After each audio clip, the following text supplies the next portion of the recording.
Wherever Saturn is in the chart, whatever sign it's in, um, the sign acts as a representation, a symbol of what sort of topics, people, nouns we can use as a gateway to become stable.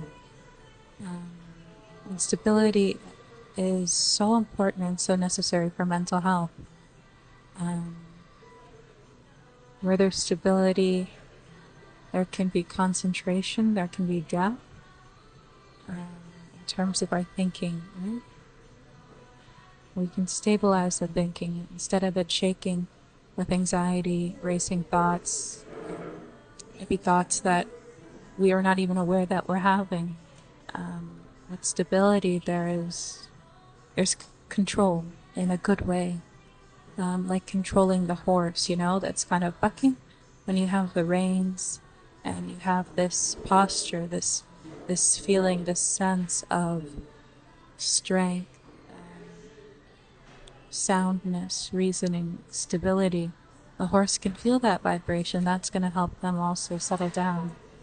And it's vice versa. Sometimes, when people do therapy with horses, it's their vibration that souls use to re-regulate themselves, to regulate themselves. So where Saturn is, I see this as an opportunity for depth, for diving into depth.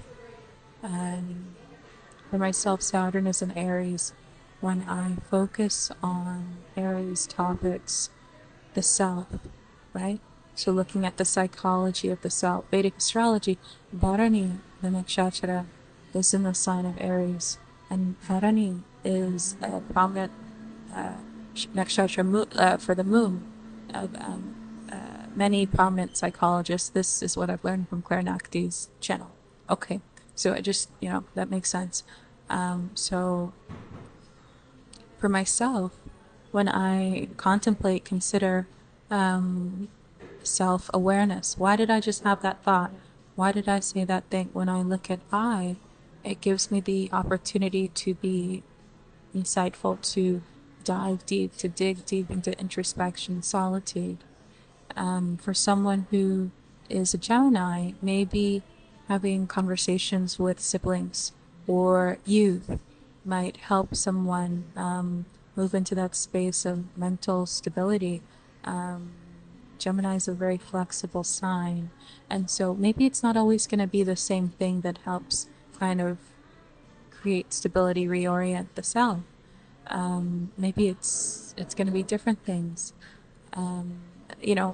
Just absorbing different pieces of knowledge. So maybe reading is going to be really important. Using the hands, the fingers, moving. So let's say walking, talking. Maybe you're talking Gemini, right? Gemini style, talking about so many different things. And then maybe all of a sudden there's some sort of insight that comes to mind that is very deep and sound and reasonable for you, right? So, each sign I feel is a gateway for our stability. Saturn doesn't always have to be about things that scare us. Saturn is also about that which stabilizes us because Saturn represents the foundation, the bones, the strength, the structures of whatever, of whatever. So in our own birth chart, it's the bones, the structure, the foundation of our own selves. We as souls. And so if I want to experience that stability, experience myself as a resource in generating stability, then I think whatever that sign represents can be a gateway, a tool in order to experience my stability as a soul.